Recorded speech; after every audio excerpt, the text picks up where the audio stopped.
Hey, what's up, traders? Brian Horton again. So we are going to look at the US30. The US30 stands for the Dow 30. So I want you guys to analyze the charts with me. I'm going to break it down really simple because I need you guys to really understand these concepts when it comes to trading.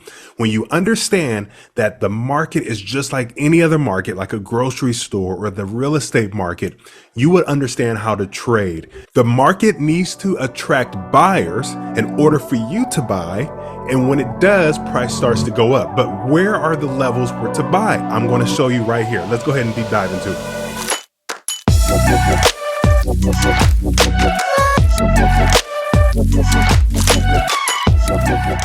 All right, traders, so I'm going to make this as simple as possible. This is going to be a really quick video, but we're going to look at the US30 and how I will possibly trade it for the next week to come. So US30 stands for the Dow 30, the top 30 companies in the United States. And you can go ahead and Google Dow 30 and what are the companies in the Dow 30, and you'll be able to see what they stand for. I'm going to throw up a couple of names right here on the screen so you can see it. But that being said, guys, let's analyze this. I'm starting on the daily time frame because it gives me the overall trend. Now, I've dropped this in our Discord group about what's going to happen, and it's doing exactly what is supposed to happen. If you aren't in our Discord group, the link is in the description below, and we're going to start trading live monthly, so you don't want to miss it. Be sure to join. So the Discord group was looking at this area here. So if I go hit to the 1 hour time frame, we can see that this zone here are marked as a minor support and resistance zone. It was consolidating for quite a while back in December 1st, and it finally broke out on December 11th here, and it broke to the upside. And then I mentioned if you go out to the higher time frame, and let's go to the 4 hour time frame here, that as price break out here, here's our consolidation zone here, right here, broke out, and it finally reached past our major resistance zone. Now, why is this a major resistance zone? I like to mark my support and resistance zone in like a red rectangle here, just like this. Here's my support here. Here's my resistance. And see, if I go to the daily time frame, this is why I mark this as my daily resistance zone here. This sweet spot right here. So back in January of 2022, price reached this all-time high around 36928.75. And then guess what? Fast forward back into December 14th, it reached that area again. And I said, if it breaks to the upside, I would love for a retest to happen. And that is exactly what's going on, guys. So let's go ahead and deep dive into this here as to what's going on. So you have to be familiar with behavior of emotions of the market here. Okay. So price goes up. We're obviously in an uptrend. You can see that here. And every time you're in an uptrend, you have to have a higher low, right? So you have your higher high right here, your higher low. Now let's think logically.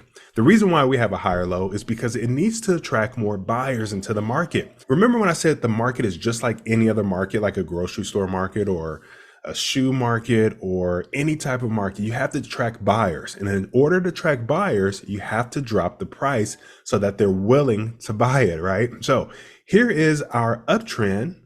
And guess what? As we approach our uptrend, it went ahead and broke it. So I'm going to go ahead and extend it like this. And now in order to attract buyers, price dropped here. And guess what? Price is coming down to my previous resistance, now support. So 9 times out of 10, price does this. Where there was a previous resistance, it will usually break, come back down as support. So let's take a closer look at that here. I'm going to clean my chart up a bit, spread it out. So now I'm going to spread my chart out. And I can see candle behavior where last time it was at around 36936.